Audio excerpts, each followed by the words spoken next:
어떤 친구가 C.S. 루이스에게 이렇게 물어봤다고 합니다. 하나님을 사랑한다는 게 쉬운 일인가?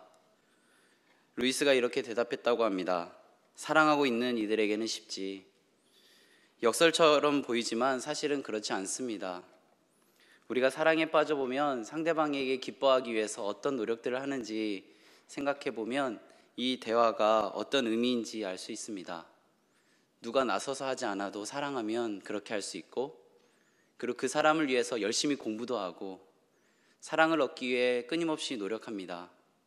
어떠한 고통도 감내해내고 어떠한 마음 가운데 돈이 들든 어떠한 상황이 있든 우리는 희생할 수 있습니다. 사랑이라는 이름 앞에서요. 그래서 우리들이 사랑하는 모습을 보며 주변에 있는 사람들이 이렇게도 얘기합니다. 콩깍지가 씌었다고. 그래서 눈에 뵈는 게 없다고. 사랑은 그런 것입니다.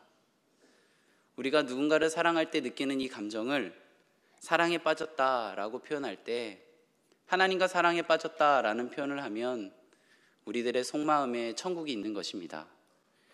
저를 포함해 여기 있는 모든 분들에게 한번 제가 물어보겠습니다.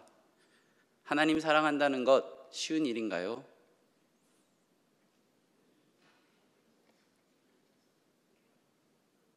마음속으로 지금 다 대답하셨죠? 사랑을 한다는 것을 의무감으로 여긴다면 그 사랑하는 것이 참 버거운 일일 수 있겠지만, 정말 하나님을 사랑한다면 누군가 나에게 어떠한 평가를 하든 상관없이 하나님을 마음껏 사랑할 수 있습니다. 오늘 이 자리에 하나님 어떻게 하면 즐겁게 할 수 있을까? 어떻게 하면 하나님 기쁘게 할 수 있을까?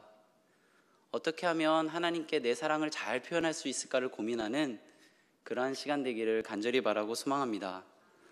오늘 본문은 대속죄일에 대한 내용입니다.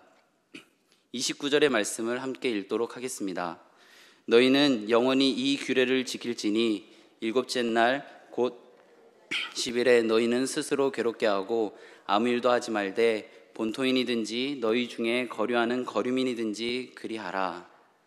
대속죄일은 이스라엘의 달력으로 7월 10일입니다.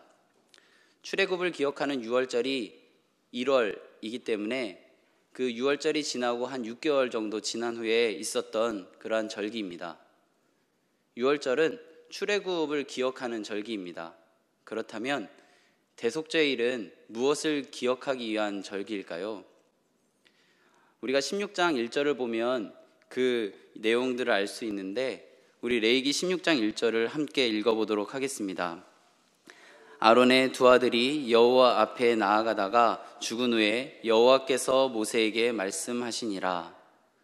레위기 10장에서 아론의 두 아들, 첫째였던 나답과 둘째였던 아비후가 여호와께서 명령하지 않은 다른 불을 들임으로 죽은 사건이 있습니다. 이 사건 후에 레위기 10장 8절에서 11절에 보면 속된 것을 구별하고 정한 것을 구별하고, 그리고 하나님 앞에서 부정한 것을 구별하고 정한 것을 구별하라는 하나님의 명령이 있습니다. 나답과 아비후는 왜 다른 불을 썼을까에 대해서는 성경은 구체적으로 기록하고 있지는 않습니다. 하나님께 묻지 않고 그것에 대한 명령을 받기 전에 자신의 경험으로 했을 수도 있고, 아니면 대제사장의 첫째, 둘째라는 그런 권위의식으로 자신의 생각에 좋은 대로 했을 수도 있다라는 추측을 할 수는 있지만, 성경은 구체적으로 나답과 아비후가 다른 불을 왜 드렸는지에 대해서는 기록하고 있지 않습니다. 성경의 흐름상으로 우리가 알 수 있는 것은 민수기 9장에서 6월절에 두 번째 6월절을 드렸다라는 그런 부분에서 볼 때, 하나님께서 이 규례를 허락하신 시기 이후에 1년도 채 안 돼서 나답과 아비후가 죽었다라는 것을 우리는 알 수 있습니다. 1년도 채 되지 않은 이 시기 속에서 나답과 아비후는 다른 불을 하나님께 드린 것입니다. 그래서 그 일 때문에 죽었습니다. 인간적으로 아무리 생각해봐도 납득하기 어려운 이 상황들을 하나님께서도 경험하셨고 이스라엘 민족들도 경험한 상황에서 하나님께서는 레위기 16장 대속죄일 규례를 통하여 하나님의 방법으로 이끌어가는 하나님의 백성을 만들고자 하셨습니다. 성경에 기록되어 있지 않은 이 상황들을 우리가 추정하기 전에 구체적으로 성경에 기록되어 있는 이 상황들을 우리가 받아들여 본다면 나답과 아비후는 거룩한 것, 거룩하지 않은 것, 속된 것, 속되지 않은 것, 정한 것, 정하지 않은 것에 대해서 그리 마음에 두지 않고 예배 현장에 나왔습니다. 그런 상황 속에서 다른 불을 내놓은 것입니다. 그 일이 있은 후에 7월 10일 대속죄일 규례를 명령하고 있습니다. 27절에서 스스로 괴롭게 하고, 이 단어를 히브리어로 쓰면 아나 에트 네페시라고 읽을 수 있는데, 여기서 아나라는 단어는 금식 이상을 요구하는 것입니다. 금식을 포함해서 굵은 베옷을 입고 애곡하고 기도하며 마음뿐만 아니라 모든 상황을, 죄를 고백하는 상황에 집중하고 있다라는 것을 오늘 본문은 이야기하고 있습니다. 여기서 죄는 무엇일까요? 어제 특별 새벽 예배 시간에 담임 목사님께서 요한복음 16장 9절 말씀을 통해서 이렇게 전해 주셨습니다. 죄에 대하여라 함은 그들이 나를 믿지 아니함이요. 하나님을 믿지 않음으로 회개하는 날입니다. 하나님을 믿지 않음을 회개하기에 오늘 본문은 이러한 회개를 통해서 스스로 괴롭게 하라고 말씀하고 있습니다. 하나님을 믿지 않는 날, 하나님 아버지의 이름 가운데 행동하지 않았던 날, 하나님 아버지의 이름 가운데 그 모든 시간들이 인식되어지지 않았던 날들을 주님 아버지 앞에서 고백한다는 것, 그것만으로도 자기 자신을 움츠러들게 하는 그런 날, 자신의 모습을 철저하게 하나님 앞에서 내보여야만 하는, 남들에게 감추고 싶었는데 그 속살까지도 드러내야 하는 그런 날, 그 날을 오늘 성경은 스스로 괴롭게 하라라고 이야기하고 있는 것입니다. 대속죄일 본문 31절에 보면 안식일 중에 안식일이라고 기록하고 있습니다. 개역 한글 성경에서는 큰 안식일이라고 기록하고 있고, 공동번역 성경에서는 철저하게 쉬어야 하는 안식일이라고 기록합니다. 그리고 새번역 성경에서는 엄격하게 지켜야 할 안식일이라고 번역되어 있습니다. 우리가 지금 보고 있는 개역 개정 성경에만 안식일에 대해서 강조하고 있는 것이 아니라 모든 번역서들은 다 안식하는 것에 집중하고 있습니다. 여기서 죄를 고백하며 스스로 괴롭게 하는 것, 참 힘든 일입니다. 그런데 우리가 생각하는 안식이라는 단어는 쉼, 충전, 뭔가 나에게 있어서 편안함이라는 단어가 더 어울릴 법한 이 단어 둘이 충돌하고 있는 것처럼 보입니다. 어떻게 괴롭게 하는 것이 안식일까? 이러한 생각을 할 수 있는 지점입니다. 우리는 여기서 천지창조 이야기를 생각해 볼 수 있습니다. 하나님께서 천지 만물을 창조하셨습니다. 그리고 일곱째 날에 안식하셨습니다. 여기서 안식을 쉼, 충전이라고 생각한다면 천지 만물을 창조하시고 전능하시고 이사야서에 보면 피곤하지도 않으시고 곤비하지도 않으시는 이 하나님께서 왜 쉬셔야 하셨을까에 대한 물음에는 우린 답하기가 조금 어렵습니다. 하나님께서 천지 만물을 창조하실 때의 상황을 보면 혼돈과 공허의 상황이라고 합니다. 하나님께서는 6일의 시간을 보내시면서 그 마지막 말미에 이런 말들을 쓰십니다. 보시기에 좋았더라. 그리고 6일 동안의 그런 모든 창조를 마치신 후에 창조된 모든 것을 보시니 심히 좋았더라 라고 기록하고 있습니다. 그때에 안식하셨습니다.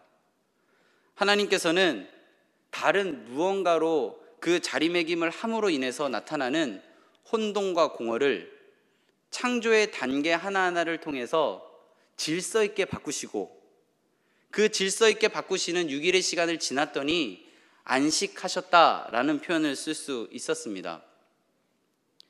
우리들의 생각 가운데 하나님보다 더 높아 보이는 게 있다라고 여겨진다면 그 삶은 혼돈과 공허의 시간입니다. 하나님이 내 삶 가운데 중요한 중심 위치에 없고 언저리에 있고 중심에는 다른 무언가가 있다면 그 시간들은 혼돈과 공허의 시간입니다. 하나님이 중심에 계시고 하나님이 내 삶의 가장 최우선에 설 때에만이 우리에게 안식이라는 단어를 쓸 수 있습니다. 하나님은 천지 만물을 창조하시고 무소부재하시며 전능하신 분이십니다. 그렇기에 모든 혼돈과 공허를 질서 있게 만드실 수 있는 분입니다.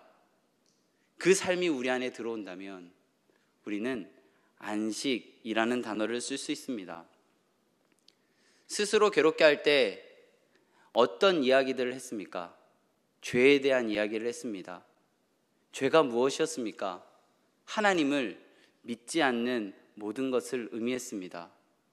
하나님을 믿지 않았던 나의 삶을 하나님 앞에서 고백한다는 것, 정말 괴로운 일입니다. 너무나도 괴롭고 내가 왜 그랬을까라고 마음을 칠 수밖에 없는 시간이었을 것입니다. 그런데 그 고백이 하나님께 드려진다면 하나님이 내 삶 가운데 중심으로 찾아오셔서 내 삶 가운데 안식이 있게 되는 것입니다. 그래서 오늘 본문은 그 죄의 종류가 어느 종류냐면 모든 죄라는 단어를 씁니다. 내 삶의 모든 죄를 스스로 괴롭게 함으로 하나님께 고백할 때 그날은 바로 안식일 중에 안식일이 되는 것입니다.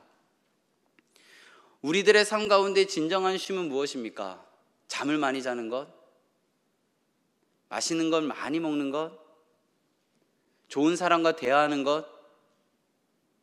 우리들의 삶 가운데 중심에 하나님이 계시는 것입니다. 하나님이 내 삶의 인도자 되어주시는 것입니다.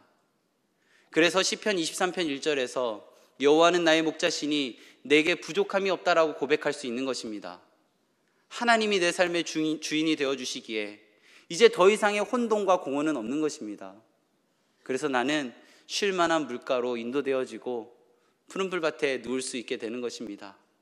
세상의 눈으로 볼 때 사망의 음침한 골짜기처럼 보이는 위태함 속에서도 우리가 해를 두려워하지 않을 수 있는 단 한 가지 이유는 하나님께서 우리의 중심에 계셔 주심으로 인하여 안식할 수 있는 것입니다. 우리 30절 말씀을 함께 읽어보도록 하겠습니다. 이날에 너희를 위하여 속죄하여 너희를 정결하게 하리니 너희의 모든 죄에서 너희가 여호와 앞에 정결하리라. 알턴 이를 갖고 계셨던 분들은 제가 하는 이야기를 금세 알아차릴 수 있을 것입니다. 알턴니가 있을 때에 진통제로 하루하루 보낼 수도 있습니다. 치과에 가서 이를 빼는 건 너무나도 무서우니까요. 그 두려움 때문에 매일과 같이 약국에 가서 진통제를 먹으며 하루하루를 연명한다는 표현을 쓸 수밖에 없는 그런 삶을 살다가 하루 날 잡고 치과에 가서 그 알턴니를 빼면 그 뺄 때의 고통은 있지만 더 이상 그 이 때문에 아프지는 않습니다. 오늘 스스로 괴롭게 한다는 것은 그런 것입니다.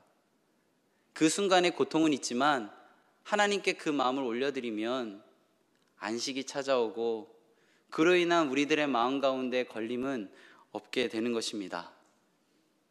이 날이 구약에는 1년에 한 번 들어간다라고 합니다.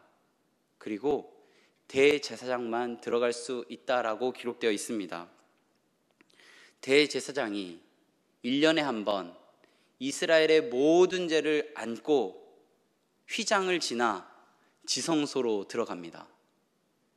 여호와의 존전, 하나님의 임재 앞에 그 모든 죄를 사함을 받고 속죄받고 돌아옵니다. 제사장은 성소에 자주 들어갑니다. 등잔대에 불을 킨다거나 여러 가지 율법에 있는 그런 하나님께서 명령하신 규례를 지키기 위해서 자주 들어가지만 휘장 뒤에는, 지성소에는 오늘 규례에 있는 대속죄일 이날 하루밖에 들어갈 수 없습니다. 대속죄 규례는 단순히 사람들의 모든 죄만을 기록하고 있지는 않습니다. 16장을 천천히 한번 읽어보시면 그곳에는 성소의 기물들과 심지어는 지성소까지를 속죄한다라는 이런 본문이 있습니다. 이스라엘 백성들 한 명 한 명뿐만 아니라 이스라엘 백성들이 거하는 공간까지도, 모든 거룩해 보이는 것까지도 하나님 아버지 앞에 내어드리고 그것을 속죄받는 그런 시간입니다. 아무리 훌륭한 판사라도 어떠한 한 죄목에 의해서의 무죄를 이야기할 수는 있지만 모든 죄를 없다라고 이야기할 수는 없습니다. 훌륭한 판사라고 해서 모든 죄를 없다라고 한다고 쳐도 공간이 갖고 있는 그런 죄는 사할 수 없습니다. 그런데 하나님께서 사람뿐만 아니라 모든 공간의 죄까지도 한 번의 속죄, 대속하시는 그런 은혜가 지금 이 자리에 있습니다. 올해 이제 조금 있으면 우리가 달력을 받아보게 됩니다. 그 달력을 받아볼 때 저는 아직까지는 못 찾았는데 우리 수서교회 달력에서 대속죄일이 기록되어 있는지 한번 찾아보셨으면 좋겠습니다. 아직까지는 제가 못 찾아봤습니다. 그래서 어쩌면 우리 수서교회만 안 기록하는 거일 수도 있으니까 저희 교단 홈페이지에 가시면 우리 교단에서 지켜야 되는 모든 절기들을 연초에 가면 홈페이지에 올려놓거든요. 그때의 대속죄일이 혹시 기록되어 있는지 한번 찾아봐 주셨으면 좋겠습니다. 저는 아직까지는 못 찾아봤습니다. 아마 못 찾아볼 것 같습니다. 왜냐하면 1년에 한 번 대제사장만 들어가는 이 지성소에 그 앞에 가림막으로 있었던 그것이 무엇이냐면 휘장입니다. 예수 그리스도의 십자가 사건 때 이 휘장이 찢어졌습니다. 그래서 우리는 휘장 건너편에 있었던 여호와의 임재 앞으로 나아갈 수 있게 되었습니다. 우리가 같이 히브리서 4장 16절을 함께 읽어보기를 원하는데요. 히브리서 4장 16절을 제가 한번 읽어보도록 하겠습니다. 그러므로 우리는 긍휼하심을 받고 때를 따라 돕는 은혜를 얻기 위하여 은혜의 보좌 앞에 담대히 나아갈 것이니라. 제가 한번 다시 더 읽어드리겠습니다. 그러므로 우리는 긍휼하심을 받고 때를 따라 돕는 은혜를 얻기 위하여 은혜의 보좌 앞에 담대히 나아갈 것이니라. 십자가 사건을 통해서 우리는 은혜의 보좌, 하나님의 임재 장소 앞에 담대히 나아갈 수 있게 되었습니다. 은혜의 보좌 앞에 가까이 나아갈 수 있도록 허락된 유일한 사람, 대제사장, 1년에 한 번이라는 기간의 제한을 뛰어넘어 십자가 사건이 그 모든 것들을 해제하였습니다. 히브리서 4장 15절 말씀을 읽어보면 은혜의 감동 현장으로 우리가 인도되어지게 되는데 제가 4장 15절 말씀을 읽어드리겠습니다. 우리에게 있는 대제사장은 우리의 연약함을 동정하지 못하실 이가 아니요 모든 일에 우리와 똑같이 시험을 받으신 이로되 죄는 없으시리라. 죄인인 우리가 감히 나아가지 못하는 은혜의 보좌 앞에 성령님께서 우리와 함께 하심으로 나아갈 수 있게 되었습니다. 왜냐하면 우리와 똑같이 시험 받으셨기 때문입니다. 제가 부모 교육을 참석한 적이 있습니다. 그때 강사가 이렇게 물어봤습니다. 자식 이기는 부모가 없죠? 왜일까요? 이렇게 물어봤습니다. 많은 부모들이 이렇게 얘기했습니다. 사랑하기 때문에요. 이렇게 얘기했습니다. 강사가 사랑하기 때문이라는 것도 맞는데 하면서 이어서 한 이야기가 이렇습니다. 부모가 자녀를 이기지 못하는 이유는 부모는 자녀가 지금 겪는 모습을 이미 겪었기 때문에 잘 되라고 이야기하지만 그 마음이 어떤지 알아 져주는 것입니다 라는 표현을 했습니다. 사실 우리 아이들은, 우리 자녀들은 우리가 어떤 마음으로 그렇게 이야기하는지 모를 때가 많습니다. 왜냐하면 우리의 세월을 살아보지 않았기 때문입니다. 그래서 우리는 하나님이 우리를 얼마나 사랑하는지 모릅니다. 확실한 한 가지는 하나님께서 우리와 똑같이 시험을 받으셨고 우리의 연약함을 정확하게 아시고 십자가의 은혜로 찢으신 휘장을 지나 은혜의 보좌 앞으로 우리가 갈 수 있도록 함께 동행하신다는 사실입니다. 오늘 본문 레위기 16장 30절을 다시 함께 읽도록 하겠습니다. 이날에 너희를 위하여 속죄하여 너희를 정결하게 하리니 너희의 모든 죄에서 너희가 여호와 앞에 정결하리라. 성경은 은혜의 보좌 앞으로 가는 이날에 죄인인 우리를 위하여 속죄하여 우리를 정결하게 하심을 전하고 있습니다.